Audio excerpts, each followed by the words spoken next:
Saya bacakan firman Tuhan dari kitab Maliaki. Dari kitab Maliaki, kalau saya memberkati pernikahan, saya senang sekali ambil ayat dari kitab Maliaki. Kitab Maliaki pasal 2 ayat 10 sampai ayatnya yang ke-16. Judul perikopnya di sini adalah Tuhan memarahi Israel karena kawin campur dan perceraian. Ayat 10 mulai. Bukankah kita sekalian mempunyai satu Bapa? Bukankah satu Allah menciptakan kita? Lalu mengapa kita berkhianat satu sama lain dan dengan demikian menajiskan perjanjian nenek moyang kita? Yehuda berkhianat dan perbuatan keji dilakukan di Israel dan di Yerusalem, sebab Yehuda telah menajiskan tempat kudus yang dikasihi Tuhan dan telah menjadi suami anak perempuan Allah asing. Biarlah Tuhan melenyapkan dari kemah-kemah Yakub segenap keturunan orang yang berbuat demikian, sekalipun ia membawa persembahan kepada Tuhan semesta alam. Dan inilah yang kedua yang kamu lakukan. Kamu menutupi mezbah Tuhan dengan air mata, dengan tangisan dan rintihan, oleh karena ia tidak lagi berpaling kepada persembahan dan tidak berkenan menerimanya dari tanganmu. Dan kamu bertanya, oleh karena apa? Oleh sebab Tuhan telah menjadi saksi antara engkau dan istri masa mudamu yang kepadanya engkau telah tidak setia, padahal dialah teman sekutumu dan istri seperjanjianmu. Bukankah Allah yang esa menjadikan mereka daging dan roh? Dan apakah yang dikehendaki kesatuan itu? Keturunan ilahi. Jadi jagalah dirimu dan janganlah orang tidak setia terhadap istri dari masa mudanya, sebab aku membenci perceraian. Firman Tuhan Allah Israel, juga orang yang menutupi pakaiannya dengan kekerasan. Firman Tuhan semesta alam, maka jagalah dirimu dan janganlah berkhianat. Perhatikan baik-baik. Ayat yang ke-14, di sini ada satu pernyataan yang sangat penting sekali. Saya akan ulangi buat saudara. Dan kamu bertanya, oleh karena apa? Oleh sebab Tuhan telah menjadi saksi antara engkau dan istri masa mudamu. Di sini dikatakan Tuhan menjadi saksi. Katakan bersama saya, Tuhan menjadi saksi. Amin. Saya percaya siang hari ini kalau Niki bersama Magdalena diberkati, saya percaya bukan hanya jemaat Tuhan yang hadir jadi saksi. Saya percaya kalau mereka berdua siang hari ini diberkati, bukan hanya pihak keluarga yang hadir jadi saksi, tapi Alkitab barusan kita baca, siapa yang hadir jadi saksi? Siapa yang hadir? Yesus hadir jadi saksi. Yang percaya boleh bilang amin. Amin. Itu sebabnya ada satu hal yang saya pelajari yang menyebabkan perkawinan orang Kristen berbeda dengan perkawinan orang dunia. Kenapa? Perhatikan baik-baik. Orang dunia, mereka tidak percaya Yesus. Betul? Mereka nggak punya Yesus. Itu sebabnya kalau orang dunia menikah, istilahnya orang dunia menikah, kalau orang percaya diberkati. Oke, kalau orang dunia menikah, oke, di dalam pernikahan orang dunia, saya mau tanya, ada berapa pribadi yang terlibat di sana? Hanya dua, suami dan istri. Tetapi tidaklah demikian di dalam kekristenan. Barusan kita baca, waktu suami istri diberkati di dalam kekristenan, waktu suami istri diberkati, ada satu pribadi yang terlibat, ada satu lagi pribadi yang terlibat. Siapa? Suami, istri, satu lagi siapa? Tuhan Yesus. Amin. Itu sebabnya perhatikan baik-baik. Pengkhotbah pasal 4 ayat 12 mengatakan begini. Dan bila mana seorang dapat dikalahkan, dua orang akan dapat bertahan, dua orang hanya dapat bertahan, tali 3 lembar tak mudah diputuskan. Alkitab mengatakan satu orang bisa dikalahkan, dua orang hanya dapat bertahan, tapi tali 3 lembar tidak mudah diputuskan. Amin. Itu sebabnya tadi saya katakan, kalau orang dunia menikah, ada berapa pribadi yang terlibat? Hanya dua. Siapa aja? Suami dan istri. Alkitab mengatakan dua orang hanya dapat bertahan.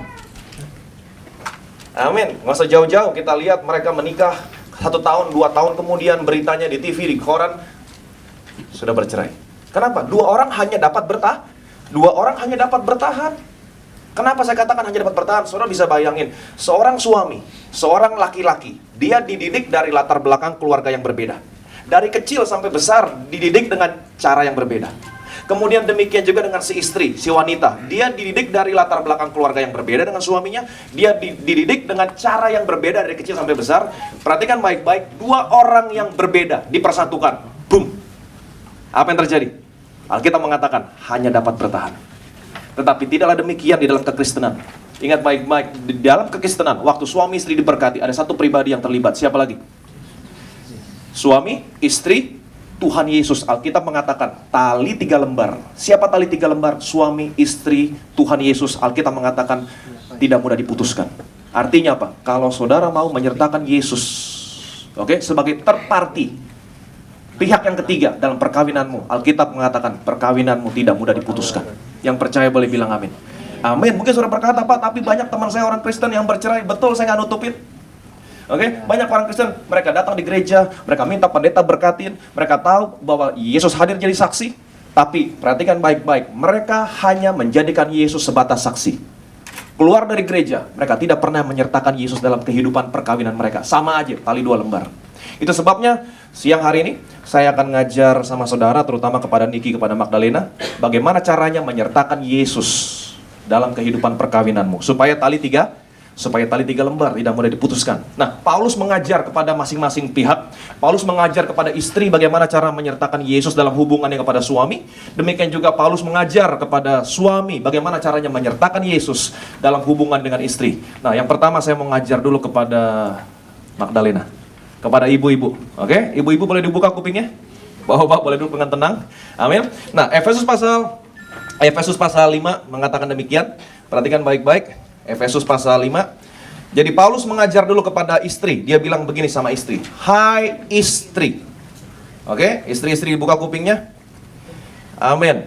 Hai istri, tunduklah kepada suamimu seperti kepada Tuhan. Perhatikan baik-baik. Paulus bilang gini, istri, tunduklah kepada suamimu. Nah, Paulus tidak stop sampai di sini. Kalau Paulus hanya bilang istri, tunduk sama suamimu, titik. Artinya 2 lembar. Hanya 2 pihak. Paulus tidak menyertakan Tuhan, tapi di sini Paulus menyertakan Tuhan. Dia bilang gini, istri, tunduk kepada suamimu sama seperti. Nah, ada pusatnya, ada patokannya. Sama seperti kamu tunduk kepada Tuhan. Artinya apa? Seorang istri, dia harus tunduk kepada suaminya sama seperti dia tunduk sama Tuhan. Sebagaimana seorang istri tunduk sama Tuhan, seperti itulah dia harus tunduk sama suaminya. Ibu-ibu nggak ada yang bilang amin. Amin. Aminnya kepaksa. Amin. Sekali lagi saya ulangi. Alkitab yang mengatakan, bukan saya yang mengatakan. Alkitab mengatakan, hai istri, tunduklah kepada suamimu sama seperti kepada Tuhan. Artinya patokan seorang istri tunduk kepada suami sama seperti dia tunduk sama Tuhan. Sebagaimana dia tunduk sama Tuhan, seperti itulah dia harus tunduk sama suaminya. Amin. Puji Tuhan. Amin. Mungkin saudara berkata, Pak, Bapak nggak tahu aja, Pak. Suami saya itu tipe orang dikasih hati minta jantung, Pak. Suami saya itu tipe orang dikasih hati minta ampla, Pak. Itu sebabnya saya nggak pernah mau tunduk sama dia. Kalau saya tunduk, saya diinjek-injek, Pak. Kalau saya tunduk, saya dilecehin. Nah, kalau ibu-ibu berkata demikian, artinya kalau ibu-ibu berkata demikian, kalau saya tunduk, saya dilecehin. Nanti kalau saya tunduk, saya diinjek-injek. Itu sebabnya saya nggak mau. Artinya, ibu-ibu takut ancaman. Nah, apa yang Alkitab katakan kalau ibu-ibu takut ancaman? Perhatikan baik-baik. 1 Petrus pasal 3 ayat yang ke-7 mengatakan, ayat yang ke-5 mengatakan demikian. Sebab demikianlah caranya perempuan-perempuan kudus dahulu berdandan, yaitu perempuan-perempuan yang menaruh pengharapannya kepada Allah. Mereka tunduk kepada suaminya, sama seperti Sarah taat kepada Abraham dan menamai dia tuannya. Dan kamu, Bu, Alkitab mengatakan, dan kamu, ibu-ibu, adalah anaknya Sarah, jika kamu berbuat baik dan tidak takut ancaman. Jadi tadi saya katakan kalau ibu-ibu takut ancaman, Pak, saya nggak mau tunduk sama suami saya. Bapak nggak tahu aja suami saya. Suami saya itu tipe orang yang kasih hati minta jantung, Pak. Kalau saya tunduk sama dia, saya diinjek-injek, Pak. Itu sebabnya saya nggak pernah mau tunduk sama dia. Artinya ibu-ibu takut ancaman. Nah, Alkitab mengatakan kalau ibu-ibu nggak takut ancaman, Bu, tunduk sama suamimu bukan karena takut, tapi tunduk sama suamimu karena iman. Kenapa? Karena Alkitab yang mengatakan demikian. Amin. Nah, kalau ibu-ibu nggak takut sama suami, nggak takut ancaman, tunduk sama suami, Alkitab mengatakan, Bu, ibu adalah anak-anaknya Sarah. Yang percaya boleh bilang amin. Karena apa artinya anak-anaknya Sarah? Artinya ibu-ibu akan menerima berkat yang sama seperti berkat yang diterima sama Sarah. Amin. Saudara tahu siapa Sarah? Tahu siapa Sarah? Istrinya siapa? Istrinya Abraham. Sebelum namanya dirubah jadi Sarah, siapa namanya? Sarai. Oke, apa arti kata Sarai? Perhatikan baik-baik. Setiap nama dalam Alkitab ada di sana, bukan untuk penuhin Alkitab, tapi setiap nama dalam Alkitab ada artinya. Apa arti kata Sarai? Sarai, bahasa Ibrani, artinya domineering woman. Apa domineering woman? Wanita yang dominan. Amin. Apa buktinya? Sarai, dia suruh Abraham kawin sama pembantunya. Alkitab mengatakan, dia mendengarkan perkataan Sarai. Kenapa? Karena Sarai dominan. Amin. Apa yang terjadi? Karena Sarai dominan, apa yang terjadi? Sarai nggak diberkati. Sampai masa tuanya, kandungannya tertutup, dia mandul. Tetapi Tuhan berkata begini sama Abraham, Abraham, mengenai istrimu Sarai, mulai hari ini, jangan panggil lagi dia Sarai, tapi mulai hari ini, panggil dia Sarah. Apa artinya Sarah? Sarah artinya princess, queen. Amin. Perhatikan baik-baik. Cek dalam Alkitab, waktu Tuhan rubahnya namanya jadi, mulai hari ini jangan panggil lagi dia Sarai, tapi mulai hari ini panggil dia Sarah, koma, Alkitab mengatakan koma, aku akan memberkati dia. Wow. Kenapa? Apa artinya? Perhatikan baik-baik. Kalau Sarai dominan, posisinya di mana? Di atas. Amin. Dominan posisi di atas, dan Tuhan rubah namanya. Mulai hari ini jangan panggil dia Sarai, tapi mulai hari ini panggil dia Sarah. Nah, kalau Sarah tadi artinya apa? Princess. Pertanyaan saya, princess posisi di mana? Kalau seorang putri, dia duduk bersama raja, posisinya di mana? Ngedeprok di bawah? Apa di atas? Di samping. Posisinya di mana? Di samping. Tuhan rubah namanya. Sarai, dominan di atas. Tuhan kembalikan posisinya Sarai sebagaimana posisi seorang istri di samping. Koma, Tuhan berkata, aku akan memberkati dia. Bu, saudara diciptakan Tuhan bukan dari tubuh laki-laki bagian atas. Kalau saudara diciptakan Tuhan dari tubuh laki-laki bagian atas, artinya saudara bisa dominan. Tapi puji Tuhan juga, saudara tidak diciptakan dari tubuh laki-laki bagian bawah. Kalau saudara diciptakan dari tubuh laki-laki bagian bawah, saudara bisa diinjak-injak. Puji Tuhan, saudara diciptakan Tuhan dari tubuh laki-laki bagian samping. Itu sebabnya fungsimu bukan dominan, fungsimu bukan untuk diinjak-injak, tapi fungsi saudara adalah apa? Pendamping, penolong. Ada haleluya? Amin. Nah, waktu Tuhan rubah posisinya Sarai, dominan, Tuhan kembalikan posisinya sebagaimana seorang istri di samping. Dan Alkitab tadi mengatakan, Sarah sampai-sampai dia memanggil Abraham Tuan. Oke, apa yang terjadi? Alkitab mengatakan kandungannya dibuka. Dia bisa beranak cucu. Amin. Jadi waktu sebelum dia namanya Sarai, dia mandul. Tapi waktu Tuhan rubah namanya Sarah, dia kembalikan posisinya menjadi posisi sebagaimana seorang istri. Alkitab mengatakan, koma, aku akan memberkati dia. Apa yang terjadi? Kandungannya dibuka. Dia bukan hanya bisa punya anak, tapi Alkitab mengatakan, dia ibu banyak bangsa. Bu, kalau kamu tidak takut ancaman, kamu disebut anak-anaknya Apa artinya? Saudara akan menerima berkat yang sama seperti berkat yang diterima sama Sarah. Siapa yang mau terima berkat sama seperti berkat yang diterima sama Sarah? Oke? Yang mau boleh bilang amin. Tunduk sama suamimu. Nah, kan? Tunduk berkatnya mau, tunduknya nggak mau. Ada haleluya. Jadi Magdalena tunduk sama Niki. Tunduk bukan karena takut, tapi tunduk karena iman. Kamu akan diberkati. Amin. Oke, sekarang cukup ibu-ibu, karena di sini lebih banyak ibu-ibu daripada saya dimusuhin. Cukup satu. Oke, sekarang giliran bapak-bapak. Sekarang Paulus bilang begini sama bapak-bapak. Oke, hai suami. Perhatikan baik-baik suami. Hai suami, kasihilah istrimu. Perhatikan baik-baik, Paulus tidak hanya stop sampai di sini. Suami, kasih istrimu, titik, tidak. Kalau Paulus hanya berkata demikian, artinya hanya 2 lembar. Tapi dalam hal ini, Paulus menyertakan Tuhan. Sekali lagi, dia menyertakan Tuhan. Ada pihak ketiga sebagai senternya, sebagai patokan dalam perkawinan kekristenan. Paulus bilang gini, hai suami, kasihi istrimu seperti Kristus mengasihi jemaat. Jadi patokan seorang suami mengasihi istrinya, patokannya adalah sama seperti Kristus mengasihi saudara. Pertanyaan saya, oke, sekarang bagaimana Kristus mengasihi saudara? Bagaimana Kristus mengasihi jemaat? Kristus mengasihi jemaat sampai menyerahkan nyawanya. Artinya, Pak, dengar baik-baik, artinya saudara harus mengasihi istrimu. Kalau perlu, kasih nyawamu. Tuh kan, bapak-bapak sama, gak ada yang bilang amin. Saya ngerti kenapa bapak gak ada yang bilang amin. Jangankan nyawanya, baru duitnya udah teriak-teriak. Betul? Amin. Tapi Alkitab mengatakan, perhatikan baik-baik, Pak, kasih istrimu. Alkitab mengatakan, Pak, kasih istrimu sama seperti Kristus mengasihi jemaat. Bagaimana Kristus mengasihi jemaat? Kristus mengasihi jemaat dengan memberikan kasih agape. Saudara tahu kasih agape? Dalam bahasa Yunani, kasih itu love itu ada 4 tingkatannya. Ada agape love, ada storge love, ada eros love, ada filio love. Kasih agape itu kasih yang paling tinggi tingkatannya. Hanya dimiliki Bapa di surga. Mungkin saudara berkata, Pak, kalau gitu saya nggak bisa punya kasih agape. Bisa, kalau Roh Allah, Roh Kudus ada di dalammu. Amin. Jadi, oke, apa itu kasih agape? Kasih tanpa bersyarat. Memaafkan tanpa bersyarat. Nah, kalau seorang suami dia butuh kasih agape, kapan? Ketika suami jatuh, itulah saatnya seorang istri memberikan kasih agape. Memaafkan tanpa bersyarat. Apapun kesalahan suaminya, maafin. Amin. Seorang istri dia butuh kasih agape, kapan? Ketika seorang istri jatuh, itulah saatnya seorang suami memberikan kasih agape. Memaafkan tanpa bersyarat.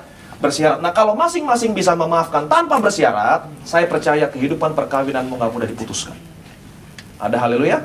Amin. 1 Petrus 3 ayat yang ke-7, perhatikan baik-baik. 1 Petrus 3 ayat yang ke-7.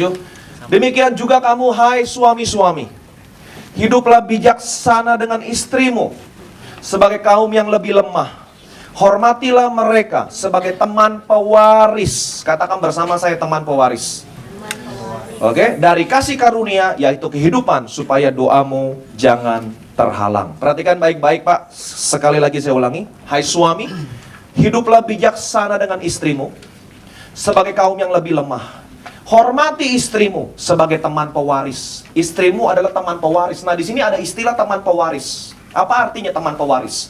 Artinya adanya warisan, adanya berkat yang hanya bisa diterima kalau ada temannya. Nah, dalam hal ini, temannya si suami untuk menerima berkat, untuk menerima warisan siapa? Istrinya. Istilahnya gini, kalau saudara buka rekening giro di bank, tanda tangan berdua. Oke? Saudara nggak bisa tarik dananya kalau tanda tangannya cuma satu. Betul? Harus berdua. Jadi, Pak, hiduplah bijaksana dengan istrimu, hormatilah dia, karena dia teman pewaris. Artinya apa? Adanya satu warisan, adanya satu berkat yang hanya bisa diterima kalau ada temannya. Dalam hal ini teman si suami untuk menerima berkat siapa? Istri. Tanpa istri nggak bisa terima berkat. Karena apa? Karena suami istri bukan lagi dua, tapi satu. Amin. Nah, kita mengatakan hidup bijaksana sama dia. Kenapa? Karena gara-gara dia, Pak, kamu diberkati. Ibu-ibu ada bilang amin. Amin. Jadi ingat baik-baik, Bu. Oke, Pak. Kalau saudara diberkati hari ini, itu karena siapa? Karena istrimu. Ada haleluya. Apa buktinya? Perhatikan baik-baik. Saya bisa buktikan sama saudara. Saudara masih ingat ketika Adam masih seorang diri? Waktu Adam masih jomblo. Oke? Alkitab mengatakan, berkat Tuhan menempatkan Adam di Taman Eden untuk mengusahakan dan memelihara taman itu. Jadi berkatnya hanya sebuah taman kecil waktu dia masih jomblo. Tapi waktu dia diberkati sama Hawa, Tuhan bilang apa? Beranak cuculah, bertambah banyaklah, penuhilah bumi. Berkatnya bukan lagi taman, tapi waktu diberkati bersama Hawa, berkatnya ditambahkan sama Tuhan. Berkatnya berapa? Seluruh dunia. Saya percaya setelah Niki dan Magdalena diberkati, setelah ini ada banyak berkat yang besar yang mereka terima. Amin. Ada haleluya. Ada banyak berkat yang besar yang Tuhan sediakan buat mereka. Tapi ingat baik-baik, Niki, kalau kamu diberkati nanti gara-gara siapa? Nah, gara-gara istri. Alkitab mengatakan, hiduplah bijaksana sama dia. Apa? Tahu maksudnya? Apa? Hiduplah bijaksana sama dia. Alkitab bahasanya halus, tapi kalau saya nggak mau pernah mau halus. Oke, kalau kamu tahu kamu diberkati gara-gara dia, hiduplah bijaksana artinya apa? Jangan pelit. Amin. Praktis, jangan pelit loh. Kalau kita tahu kita diberkati gara-gara istri kita, jangan pelit. Berkatin istrimu, pulang gereja jangan langsung pulang. Ajak makan, ajak nonton, belanjain, enjoy your life. Amin. Amin. Enjoy your life. Kalau kamu diberkati, berkati istrimu, saya percaya kamu akan diberkati. Hiduplah bijaksana dengan istri. Anda haleluya. Dan yang terakhir tadi Alkitab mengatakan apa? Jangan ada kekerasan dalam rumah tanggamu. Amin. Saya menikah selama 15 tahun ada istri saya. Sampai detik ini tangan saya toel kepala istri saya nggak pernah. Jangan ada kekerasan dalam rumah tanggamu. Perhatikan baik-baik. Alkitab mengatakan dari satu sumber mata air yang sama tidak mungkin keluar air yang manis, tidak mungkin keluar air yang pahit. Betul? Kalau dari tanganmu hanya dipakai, ingat baik-baik Pak, tanganmu diciptakan Tuhan, bukan untuk pukul istrimu. Tanganmu diciptakan Tuhan, bukan untuk pukul anak-anakmu. Tanganmu diciptakan Tuhan untuk berkati istrimu, untuk berkati anak-anakmu. Amin. Perhatikan baik-baik, dari satu mata air yang sama, tidak mungkin keluar air yang manis, tidak mungkin keluar air yang pahit. Kalau tanganmu hanya dipakai untuk memberkati, maka dari tangan yang sama, apapun yang kamu pegang, apapun yang kamu kerjakan, tetap akan keluar berkat. Ada haleluya. Jadi ingat baik-baik, sekali lagi saya akan ulangi. Ingat baik-baik, oke? Istri, tunduk sama suamimu, sama seperti kepada Tuhan. Oke? Suami, kasih istrimu, sama seperti Kristus mengasihi jemaat. Sampai apa? Sampai menyerahkan nyawanya. Jadi ingat baik-baik, oke? Saya berdoa supaya Niki bersama Magdalena hidup yang damai sejahtera. Oke, Alkitab mengatakan hidup yang rukun. Alkitab mengatakan, pemazmur mengatakan, seperti minyak di kepala Harun, meleleh ke janggut, turun ke jubah. Seperti itulah Tuhan akan memerintahkan berkat-berkatnya kepada orang yang hidupnya rukun. Berikan kemuliaan yang meriah bagi nama Tuhan.